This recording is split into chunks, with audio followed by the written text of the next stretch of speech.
Welcome, Kansas City. This is Tracy Allen, editor of the Kansas City Call newspaper.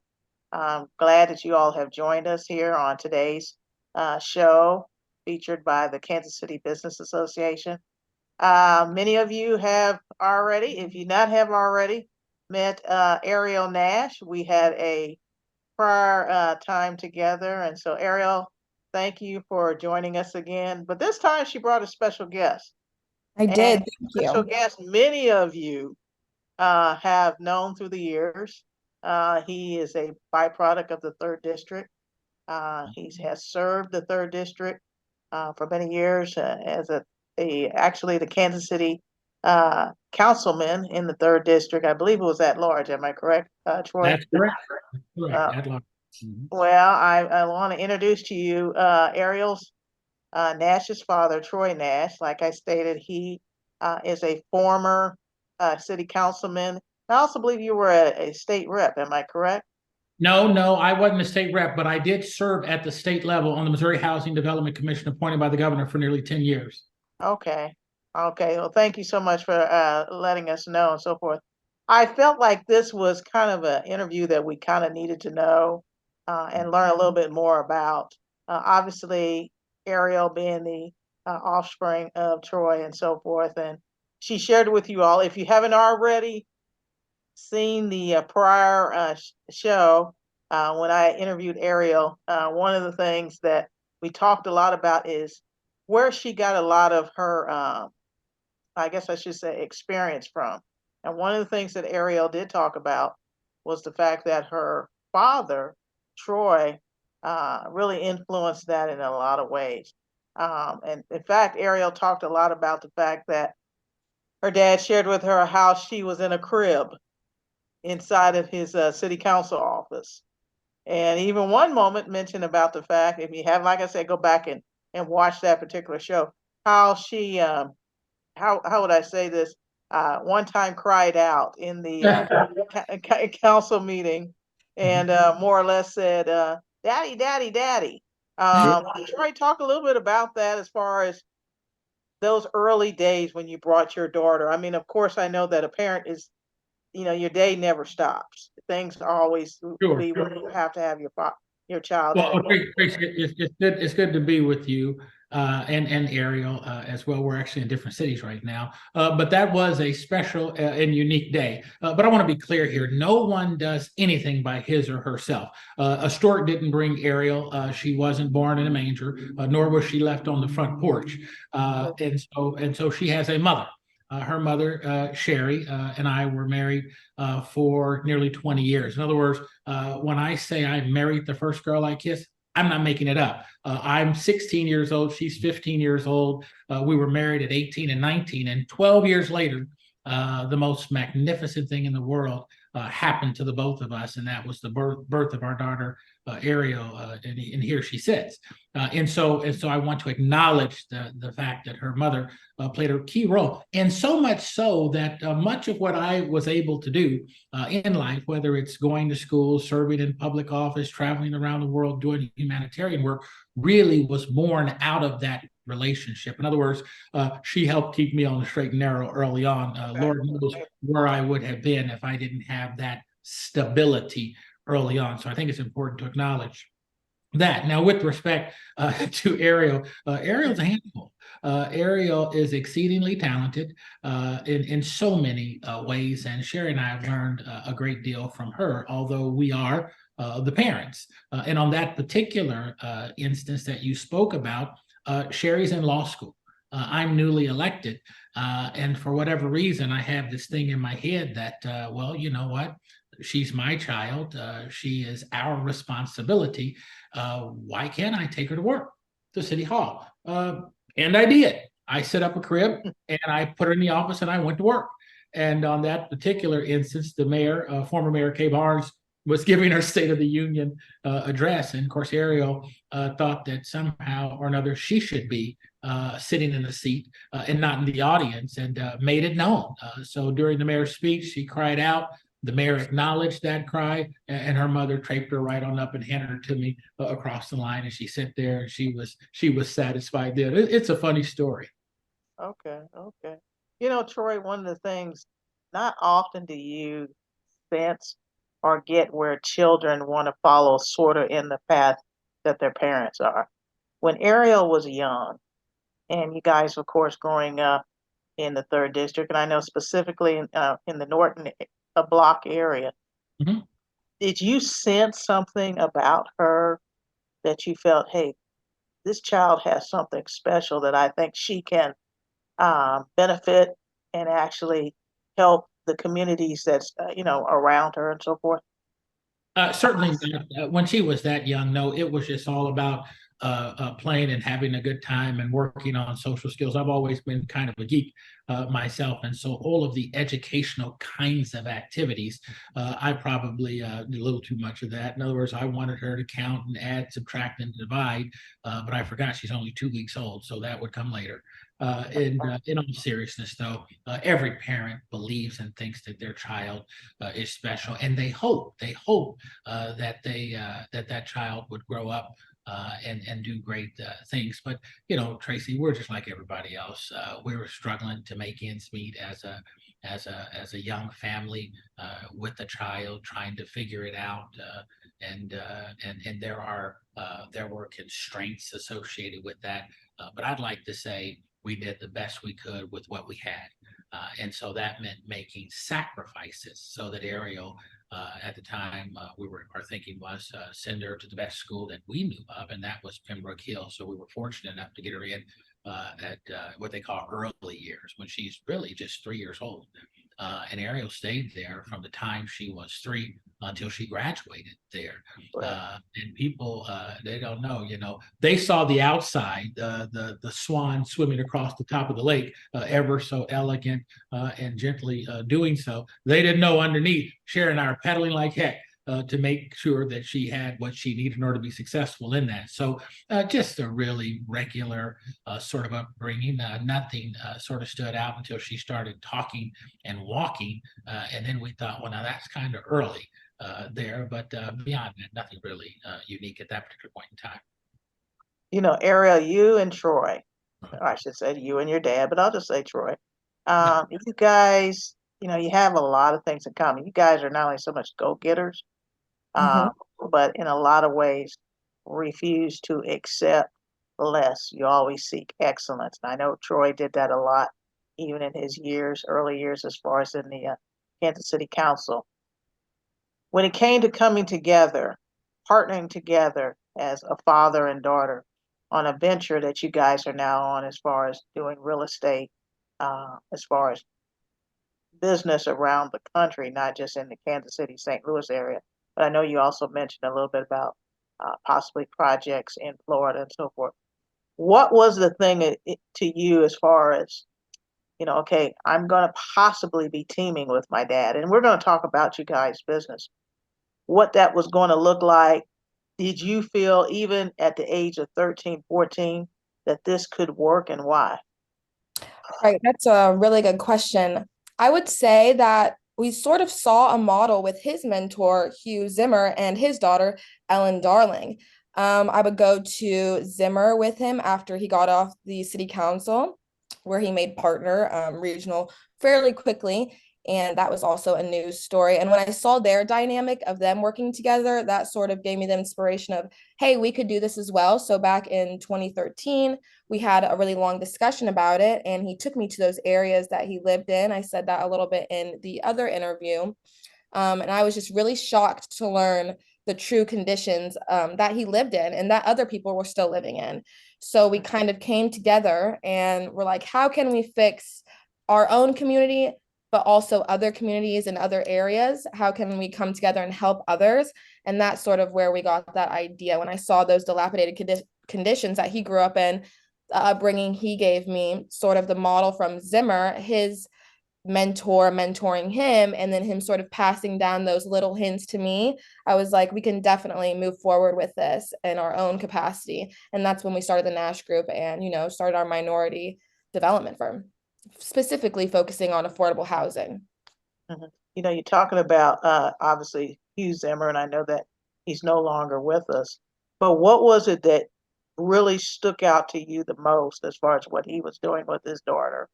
And things that you liked about what he did? I just saw how close their relationship was, not only inside the office, but outside, and just how like-minded they thought about things. And my dad and I have always been like this. We have been so tight-knit. He has taken me everywhere with him. He truly is my best friend. So it was a no-brainer. Like, how can we work together? I'm very glad that we did that decision because today it's been a successful venture and I genuinely enjoy the work that we do. And I do enjoy partnering with my dad. You hear a lot of times people talk about, don't necessarily go into work with family or friends, but in our situation, I think it works perfectly. And I couldn't see doing anything else. He's always instilled this entrepreneurship sort of mojo in me, so I never really could see myself working for anybody else anyways. So I always had this mindset of I'm gonna work for myself, but what could be even better working with my dad. Mhm. You mentioned, and that's something I kind of like about it because a lot of times when you think about family-owned businesses, Mhm. usually it's something where someone starts, and then along the way, if it's possible, other family members come in. Some don't because they do not want to work with their family. Right. Um, what are some positives about that? And then maybe what are some challenges, especially when you have, you know, blood relative next to you, working with you, whether it's on finances, whether this might be a good project, this might be a good city. What are some challenges more or less on that?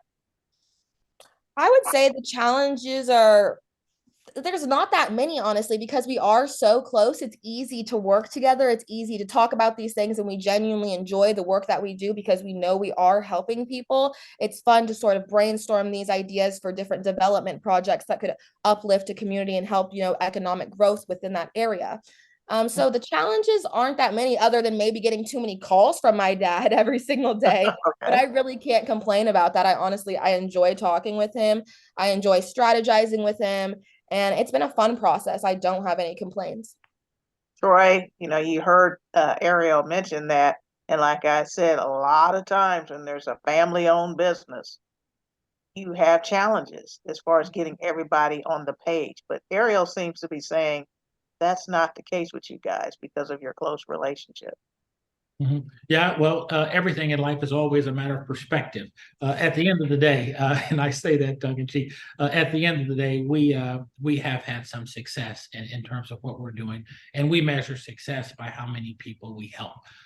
There's a wonderful book entitled The Psychology of Money," which talks about and asks the question, how much is enough?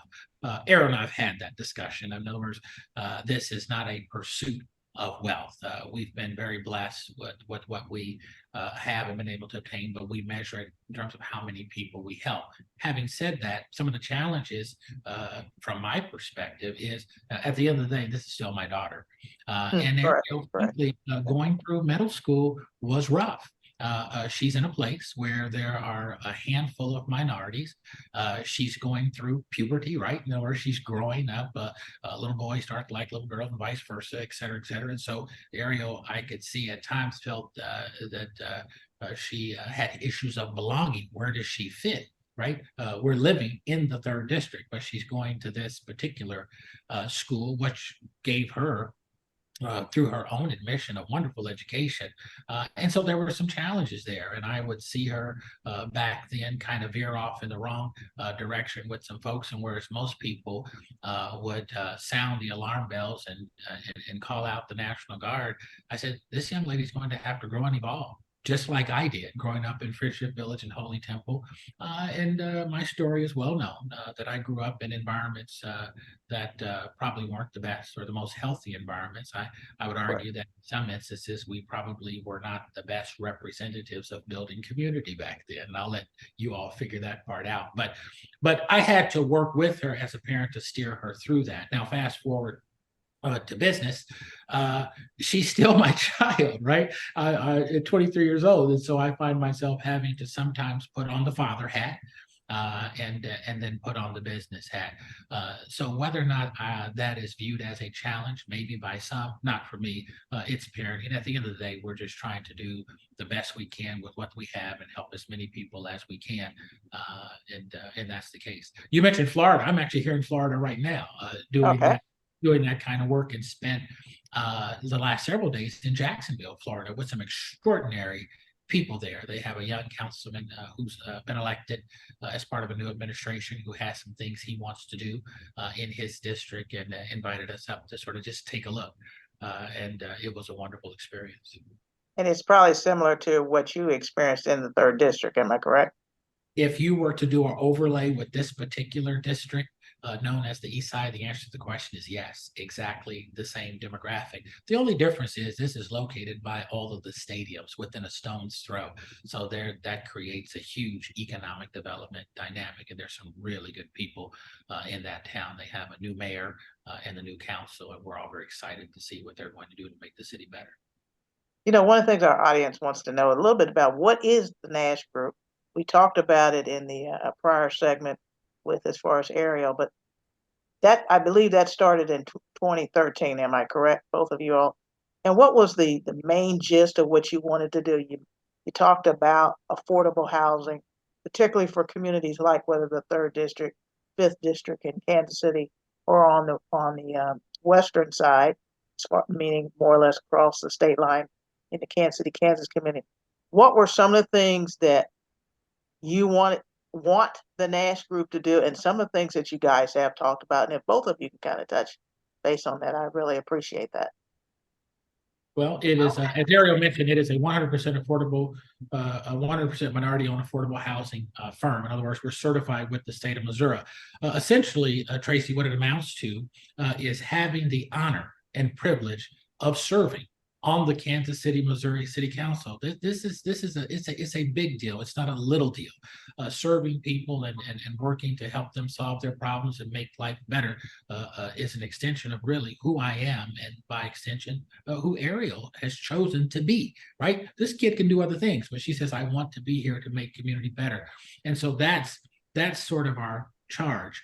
And what that means as a practical matter is taking that city council experience, taking service on the tax increment financing committee, taking the experience as a commissioner on the Missouri Housing Development Commission, MHDC, where I served for a number of years. That's the entity responsible for issuing the 4% and 9% tax credits, among other programs to fund affordable housing in the state. Fast forward to where we are today. There are households that are considered cost burden in this country, so much so that it has reached epidemic or crisis proportion. In other words, where 30 to 50% of your income is spent on just housing costs alone. What does that mean as a practical matter? Less money for childcare, less money for education, less money for transportation, less money for food, all of those basic human needs that we have. And so we see that as a problem. So we're proud of the fact that we've been able to partner with the city of Kansas City and the mayor and city council to begin to alleviate that, to partner with the Kansas City Area Transportation Authority to begin to alleviate that, and finally to partner with the Missouri Housing Development Commission itself to begin to alleviate that. If you look at the two projects that Arielle and I are working on now, one on 44th to 45th, Wabash to Olive, 101 units, a $34 million project, and the other at 27th and Forest, 57 units there. Both of these projects are 100% affordable. 100% affordable. So we know there's some level of disagreement and debate centered around just making 20% of the units set aside for affordability. And I think that ordinance was rolled back to where it's 10% now.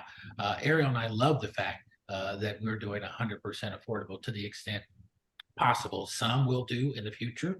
We'll have an element of market rate, maybe 10%, but at the same time, we'll reserve on a 60-unit development 15 units for those suffering from chronic homelessness, and the rest will be considered affordable or workforce housing. So what we're trying to do is to hit that targeted demographic in a way that makes sense, that really gets to the heart of the problem. And that is subsidizing these, not necessarily through the vouchers, although we will in some instances accept. But finally, I would say subsidizing it on the construction side so that we can deliver the product to the community at an affordable price so that we can maintain those affordable rents. So that's who we are and what we do. We have good partners that we work with, both on the financing side and on the experiential side, and many of whom are small minority women-owned businesses and other MBEs, which is a priority for us as well. You know, you mentioned about just those two projects here in Kansas City. I know you guys are also dealing with projects also in St. Louis. Arielle, can you kind of talk a little bit about that, some of the projects in St. Louis? And then, of course, Troy, you're in Florida. Yes. Talk a little bit about some of the other areas that you guys are actually working with, not just only Kansas City, but trying to make sure affordable housing is in other states too. I think we all know, and I'm willing to admit, as inflation is increasing, it seems day after day after day, we have gone up literally 40 cents just in gas alone. Let's not even talk about the grocery store. We all know that rent is a major factor. And some people have seen their rent go up as high as $500, whether it's in a house, they're renting a house or renting an apartment, to the point that it seems now that we're at that place where there's nothing that anybody can go to or nowhere they can go to where it's affordable enough. But before we talk about that, talk about what's going on in St. Louis area if you can, and then Troy or Arielle talk about whatever Florida, and I believe it's another place out east, is it in D.C., I believe, possibly that you've been looking at. But Arielle, if you can kind of touch base a little bit about St. Louis. Definitely. St. Louis is a really exciting project we have going on there. We have partnered with an FQHC, so a federally qualified healthcare facility center. There's a very amazing woman that we've partnered with, the CEO. Her name is Angela Claiborne, and she expressed to us an interest in, taking the money from the FQHC and using that to start a development project. And we've been there every step of the way. It's been, I want to say, a 10-year process almost.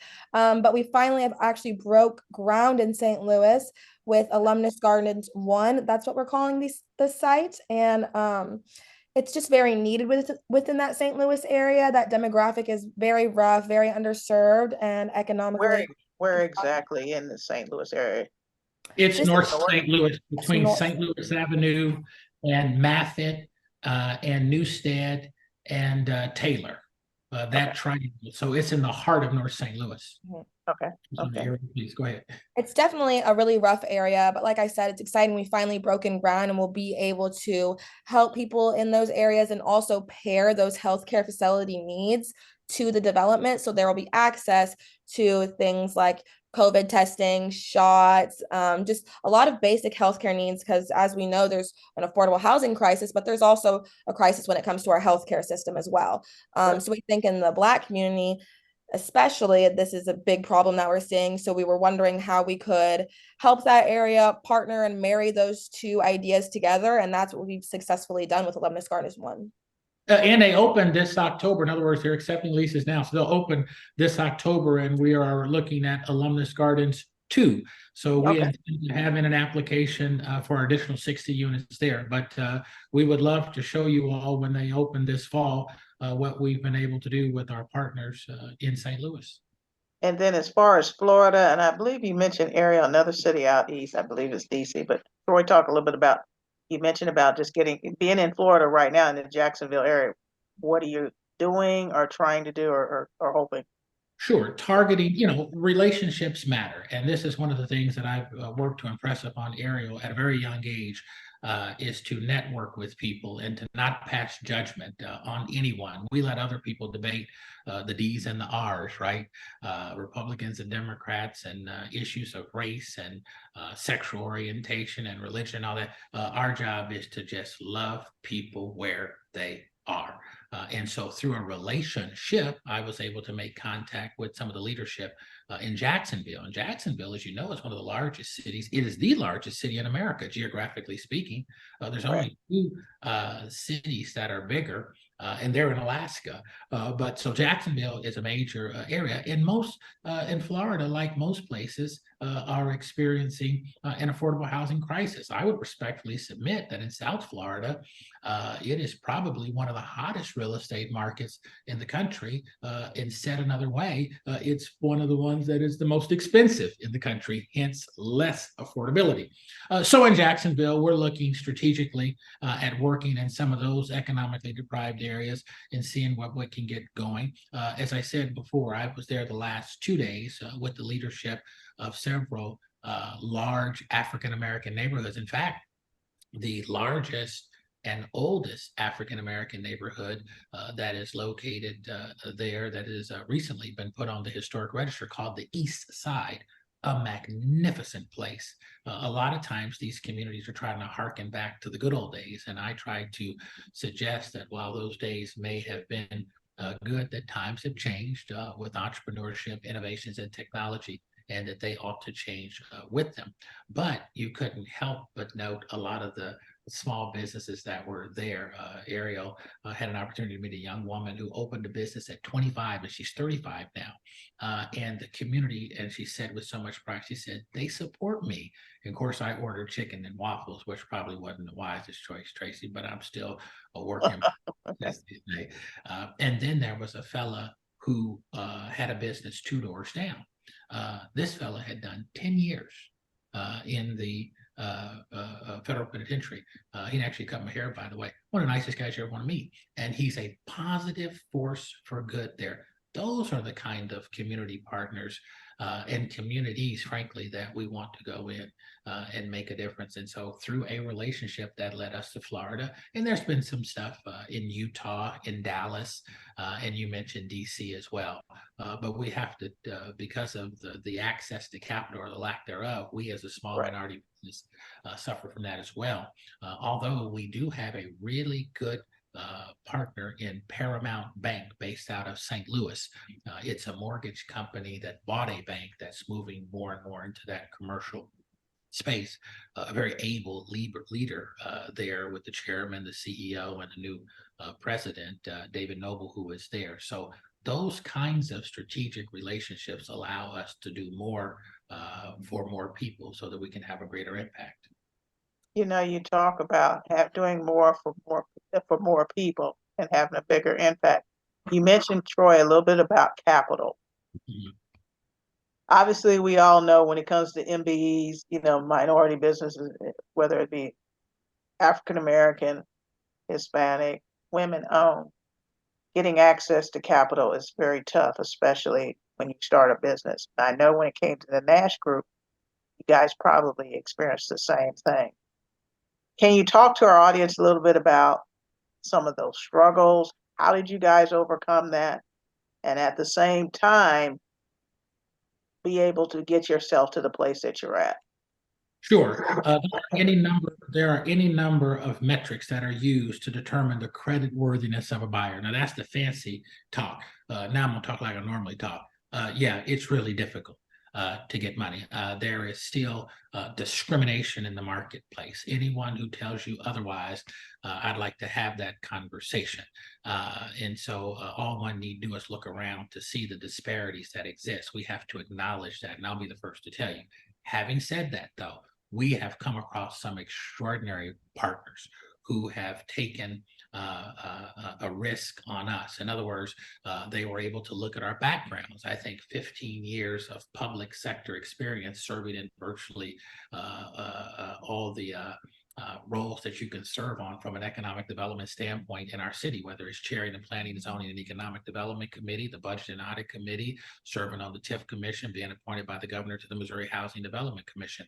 That helps. Arielle mentioned earlier, Hugh J. Zimmer. Here is a man who took a risk on a skinny little black kid from the East Side. Now, I'm not as skinny as I was because I see your face a little bit. I put on a few, but the reality of it is he took that risk, and I was able to have some success in the private sector, making partner in 2014, becoming the first African American partner in the history of the state of Missouri since Missouri became a state. And I say that not to impress you, but to impress upon you, you got to come to the table with a little more than maybe some other people have to have. And finally, I should say, I shouldn't have to have a bachelor's degree in economics, a master's degree in economics, an MBA in finance, a master's degree in political science, a law degree, a doctorate in education, a master's degree from University of Southern California in urban planning, working on a master's degree at Georgetown in real estate, and finally finishing up a master's in public health at Brown. I have to do all that just to get a nickel, where someone else can maybe go down the street and talk to their relative's buddy and get a loan. I've seen it happen. Do Arielle and I sometimes get discouraged when we see these things? Yeah, we do. But does that deter us from continuing to move forward? No, it does not. And so I take that millennial energy that Arielle has and that beautiful mind that she's developing there at Washington University in St. Louis, and her ability to speak these languages. And when I say speak the language, I don't just mean her being fluent in Chinese and Spanish, but speak the language of business in the millennial context. A lot of times, Tracy, I just sit there and watch in amazement and let her go to work. And I tell people I'm with her. Okay.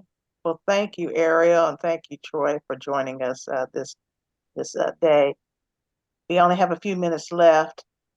Is there any way, say, for instance, someplace in the West Coast, East Coast, the North, South, even the Midwest, where they need to get some help as far as getting some type of project going with affordable housing? How can they get in touch with the Nash Group?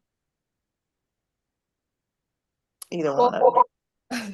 Like either one of us, you can get in touch with us via LinkedIn. We have our emails we'll put in this chat as well. Affordable housing is affecting everywhere in the nation. So we are ready to help any community, because we want to come into the community and not change or tell you exactly how to run your area, because obviously you know what your needs are. And we're here to listen and really help find what those needs are and identify those solutions through a development. Okay. And I believe Troy also kind of texted me here. If you can't do that, just contact the Nash Group.